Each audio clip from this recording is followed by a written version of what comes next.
హరే కృష్ణ. ఒక చిన్న కథ చెప్తాను వినండి. ఒక ఇద్దరు భార్యాభర్తలు చాలా గొడవ పడ్డారు. చాలా పెద్ద గొడవ అయిపోయింది.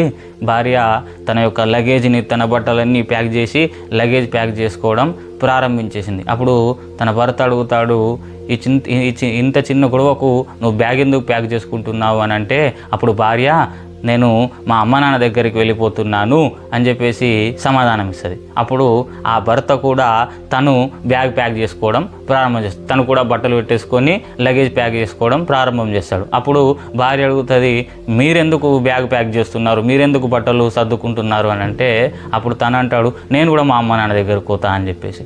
అప్పుడు భార్య ఉంటుంది, మరి పిల్లలు ఎక్కడికి పోవాలంటే వాళ్ళు కూడా వాళ్ళ అమ్మ నాన్న దగ్గరికి వెళ్తారు అని చెప్పేసి. సడన్గా ఒక 2 నిమిషాలు సైలెన్స్ అయిపోతుంది వాతావరణం. ఎందుకోసం అని అంటే, ఈ వెళ్తున్నటువంటి భార్యకు ఎవరైతే అమ్మా నాన్న ఉన్నారో ఆమెకు వాళ్ళ అమ్మా నాన్న ఎంత ముఖ్యమో, ఈ వెళ్తున్నటువంటి భర్తకు వాళ్ళ అమ్మా నాన్న ఎంతైతే ముఖ్యమో, ఇక్కడ ఉన్నటువంటి పిల్లలకు కూడా ఈ అమ్మా నాన్నలు అంతే ముఖ్యము అని ఆ ఆలోచన తన భార్య యొక్క మెదడులో వచ్చింది. ఆ నిశ్శబ్దంలో ఆ ఆలోచనతో తర్వాత కాలంలో అస్సలు గొడవ పడకుండా ఆ భార్యాభర్తలు చక్కగా తన యొక్క సంసారాన్ని సాగిస్తూ ఉన్నారు. అంటే ఇందులో అర్థం ఏంటి అని అంటే, మన జీవితంలో జరిగేటటువంటి చిన్న చిన్న బాధలను, చిన్న చిన్న ఈ మిస్టేక్స్ని, చిన్న చిన్న అపార్థాలను మనము వదిలిపెట్టాలి. మనం గెలవాల్సింది ఇలాంటి చిన్న చిన్న గొడవలలో కాదండి. మనం గెలవాల్సింది జీవితం అనే పెద్ద సంగ్రామంలో, జీవితం అనే పెద్ద యుద్ధంలో ఒక సక్సెస్ వైపుగా మనం నడవాలి. కానీ ఇలాంటి చిన్న చిన్న విషయాలకు మనము గెలవాలని కోరుకోకూడదు. అందుకే హిందీలో ఒక మంచి లైన్ చెప్తారండి, తెలుసా?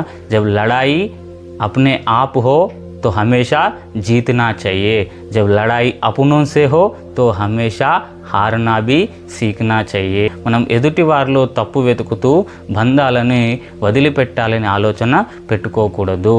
అలాగే అందరము ధర్మబద్ధంగా నడవాలి అని కోరుకుంటూ హరే కృష్ణ.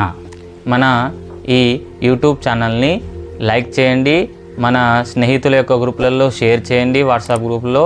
అలాగే సబ్స్క్రైబ్ చేయడం తప్పకుండా మర్చిపోకండి. హరే